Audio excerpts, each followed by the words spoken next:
उन्दैयाव मोजांथारसोमोन सासेया ओमफ्राय इहालाय एसे माबा खामोन आरो एसे रायलायनाया बारा फुथिखाया बेना सासेना। सानै जावजा हिनजावसाया थांना थानायनि गोबां सिमां। सासे बिमानि फिसाखौ फोथांना लाखिनो मिजिं राहा गोथे जाना आखाइ फोलावहरदों सुबुं अनफावरि रायजो राजाफोरखौ। सोर मिथिनो सोरनि खाफालाव मा लिरनाय दं? खाफाल एबा गसाइनि लिरनाय रावबो होबथानो हाया।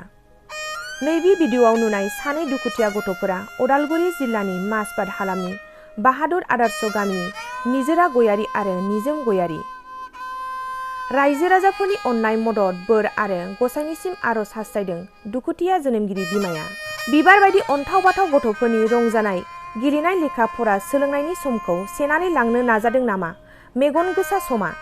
दासो 13 बोसोर बैसोआव आगान होनाय निलि गयारी आरो सन्जीब गयारीनि जावजा फिसाजो निजोरा गयारी आरो निजोम गयारी सानैया गोबां दुखु खस्थ' सैनांनो गोनां जानानै दङ। 5 थाखोआव फरायनाय निजोरा गयारीया थांनाय 2020 मायथाइयावनो फरायसालियाव गेलेनाय समाव गोग्लैनानै हान्थु लोरियो आरो रोदा बुख्रबनाय जानानै पेरालाइज बेरामनि महर लायो। लोगो लोगोनो 3 थाखोआव फरायनाय जावजा निजोम गयारीआबो हारसिङैनो रोदा बुख्रबनाय बेरामाव जाफालाङो। 2020 मायथाइनिफ्रायनो गोब्राब पेरालाइज बेरामाव गोग्लैनानै दङ। नाथाय गोलाव बोसोराव देहानि जेबो गाहाम सोलायनायखौ नुनो मोनाखैब्लाबो नखरनि लोरबां रांखान्थि हालोदनि थाखाय मोजां फाहामथाय होनो हायैयाव निजोरा आरो निजोमनि देहाया गाज्रिनिफ्राय गाज्रिसिन जालांनो हमो। आथिखालाव दुखुथिया नखरा उदालगुरि नोगोरनि लाइफ प्लास फसंथानाव फाहामथाय होगासिनो दङ।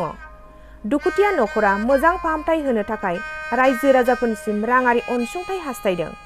रां अनसुंथाइ हरनो थाखाय निलि गयारीनि माजबाद ब्रान्च सेन्ट्रेल बेंकनि 4021985198 एकाउन्ट नम्बराव दैथायहरनो हागोन। IFS कड नाम्बारा जाबाय CBI नाम्बार 282465। आबुङै मिथिनो थाखाय 6000935328 जानबुं नाम्बाराव सुलाद लानो हागोन। जोंबो बड'लेण्ड बुब्लिनि नखरनि जानानै इसोरनिसिम आरज खालामो निजोरा गयारी आरो निजोम गयारीनि देहाखौ थाबैनो मोजां थासारियाव लाबोयो आरो बिसोरनि जिउआव गोजोन आरो सोरां महर होयो।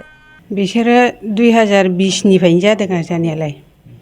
ओमफ्राय गोलैदोंमोन आरो सासेया गोलैनानै स्कुलाव गेलेनायाव गोलैनानै ओमफ्राय हान्थुआ लोरिदोंमोन आरो लोरिनानै ओमफ्राय अजानाव मुलि खायदोंमोन आरो खायनानै ओमफ्राय बिदिनो रोदा बुख्रबलांबाय बारा जालांबाय दिनैसिम। ओमफ्राय बोसोरसे जाबाय, बारासिन जानाया बोसोरसे जाबाय आरो दायो दिनैसिम। 2020 निफ्रायनो जाबोदों आरो सासेया गोग्लैनाय। ओमफ्राय सासेया जाफालांबाय आरो बिदिनो जाफालांबाय। उन्दैयाव मोजांथारसोमोन सासेया ओमफ्राय इहालाय एसे माबा खामोन आरो एसे रायलायनाया बारा फुथिखाया बेना सासेना। होमबाबो थाबायनो हायोमोन आरो। सासेना निजोरा गयारी ओमफ्राय नै बेना निजोम गयारी। गामिया माजबाद ओमफ्राय गामिया बाहादुर आदर्श। जेवजा गथ'फ्रा। फरायबाय थादोंमोन नामा? फरायदोंमोन। सासेया क्लास 5 सिम फरायदों ओमफ्राय सासेया ओरैनो थाखो 3 सिम फरायदों आरो। साबेसे खुदियाफ्रा? गथ'फ्रा 3। सासे गेदेर दं 15 बोसोर जाबाय हौवासा। क्लास 9 फरायो सासेया। दा बिसोरनि फाहामथायनि थाखाय मा राहा लाबाय थादों? राहा लानाया बिदिनो अनसुंथाइ रायजो राजाफोर एसे एनै माबा डनेसन हरनायफोरजों नायदों आरो दायो एसे मदद मोनदों एसे। दा माबायदियाव फैदों? दायो एसे लाइनाव फैहांदों एसे। दा बबेयाव फाहामथाय लाबाय थादों? दायो उदालगुरि दायो लाइफ प्लासाव दङ आरो।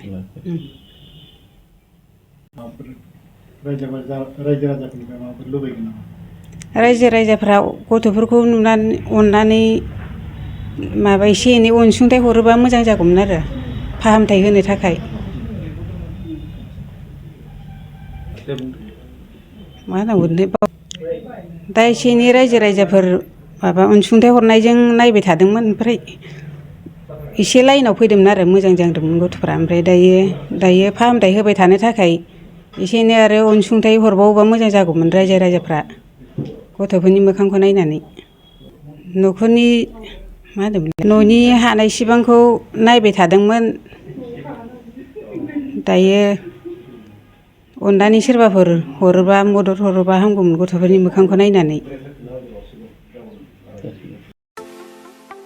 सना रुफा आरो हिरानि जुवेलारि गाननो मोजां मोनग्रा सुबुंफोरनि थाखाय गोजोनथाव खौरां।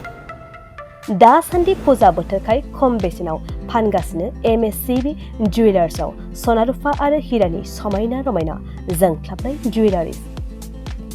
MSCB जुवेलार्सआव मोननो हागोन राजकोट जुवेलारि, कास्टिं जुवेलारि, कलकाता जुवेलारि, मेसिनजों बानायनाय जुवेलारि आरो आखाइजों बानायनाय जुवेलारि।